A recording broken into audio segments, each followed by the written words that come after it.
Hello everyone, I have a special video for you all today. We are going to go to the neighbors and check out their ponds. The ponds where all of our ducks like to go and swim instead of swimming in our ponds. And you'll see why, because they're very beautiful ponds.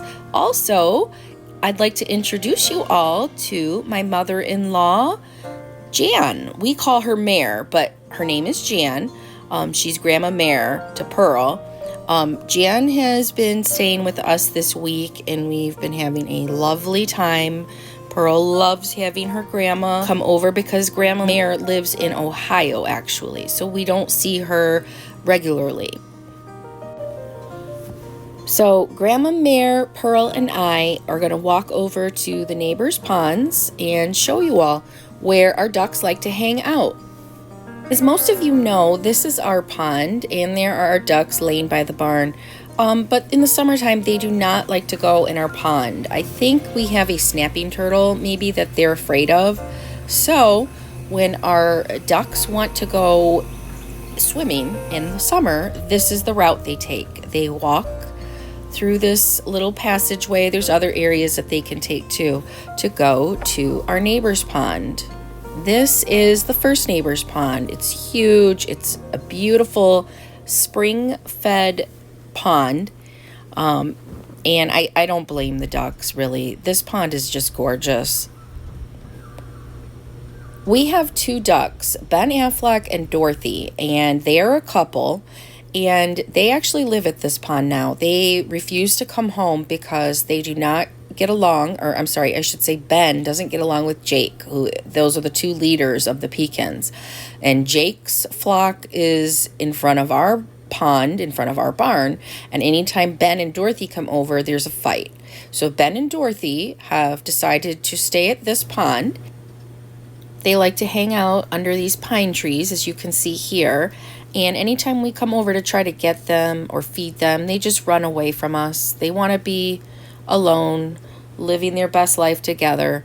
There they are. They're walking to the pond because we got too close. But we do try to bring over food for them.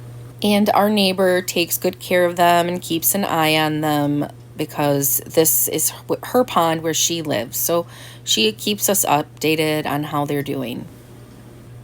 They are really close, and Ben is devoted to Dorothy. When we had to quarantine Dorothy for a week, Ben stood outside of the barn right next to the fence where Dorothy was almost the entire week. He loves his Dorothy. Now, if we just turn to our right, this is a path that will lead to the next neighbor's pond. This is the path that our ducks take all year as they pond hop. This next pond is our neighbors Peter and Erica's pond. It is a swimming pond, and they have chickens and a chicken coop near the pond. And as we came over, we were greeted by some of their new baby chickens. They built the chicken coop themselves, and I'm going to show you that in a couple minutes in this video because it's really a cute chicken coop. But first, I wanted to show you the beautiful pond. This pond is set up for swimming. They have a nice little sandy area. Their kids love to swim in this pond, and their son fishes in it sometimes, so there are fish in there. They are building this structure here that will hold 2 egg chair swings, and they're also working on a little fire pit right here next to the waterfall area. I will come back and take some video of this when it's all done to share with you all. Another thing that Peter and Erica are working on is this beehive. They're mounting it on to this beautiful piece of wood, and eventually they're going to have a beehive on their property. I have never seen a beehive set up like this. It looks more like a piece of art than a beehive. I will try to share this with you once they're done setting that up. Now let's go explore the chicken coop. Peter and Erica built this themselves. They have multiple chickens living in it, and my favorite part of this chicken coop is that it has an automatic door that will let the chickens out in the morning. Matt and I think that would be a great thing to add to our chicken coop at our house.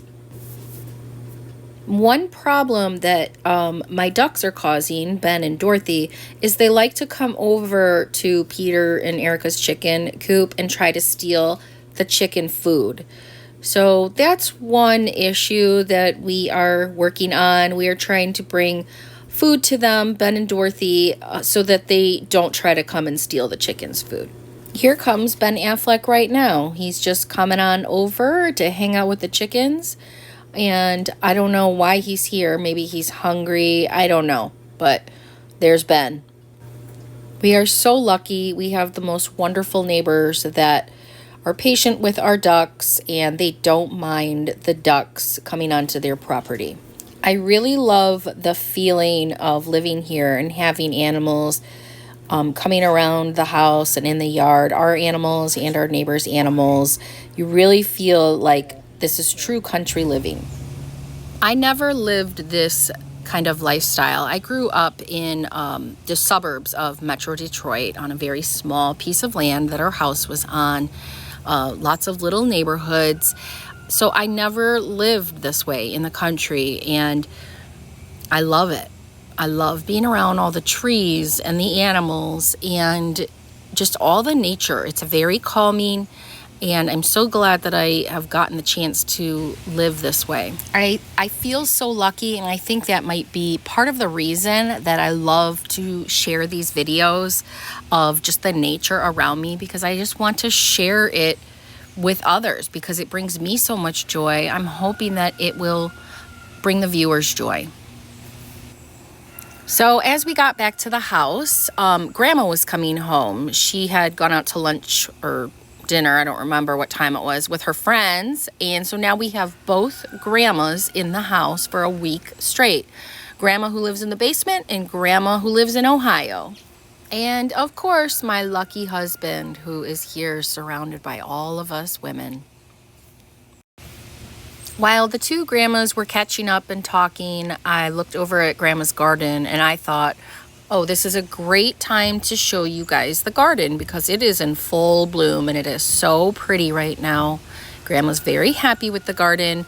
The only thing is that she had to move her bird feeder because the squirrels are jumping on the trees and breaking branches to try to get to the bird feeder. So that's just kind of an ongoing drama with the squirrels. She puts food on the ground for the squirrels, but they just still want to get up to the bird feeder. So we did a lot of fun things with Grandma Mare while she was here.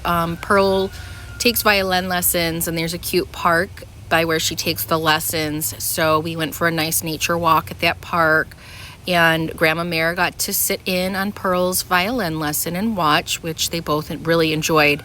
And I think it was funny, while we were at the park, of course there's a little river running through the park, and of course there's ducks, and that is of course what draws us in. Whether we're at home or we're out somewhere, we always seem to find the ducks and are fascinated and love watching the ducks. We were walking around trying to find more ducks and see if we could see any fish, and we found the motherlode of ducks.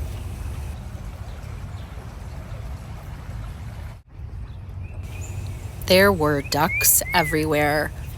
I think someone must be feeding these ducks since they were all in the same place here. I'm guessing one of the people that live along this little river is feeding them. There were multiple families of ducks where we could see like the mothers and the fathers and the young ducks following behind. We enjoyed hanging out by the river, watching the ducks, and then we went for a nice meal with Grandma Mare. So one of the things that I did this week when Grandma Mare was visiting, we sat around and we had coffee and we talked a lot and we just relaxed while she was here. And I enjoyed hearing all of her stories and asking questions, just about her childhood and how things were different then compared to now. And I thought to myself, I should document this. If I enjoy listening to these stories, I'm sure there's others out there that might enjoy listening to these stories. So what I did is I sat down, had like little interviews with Mare and recorded it. And I will be publishing that probably next week for you all, for whoever's interested in that. And I think I might start doing that more often with guests, just hearing people's stories. I think by publishing people's stories, this is a way for them to live on. I mean, once we pass away, our stories go with us if we don't share them. So I'd love to know what you guys think about that plan. So I'll be back next week with Mare's story. And thanks for watching, everyone.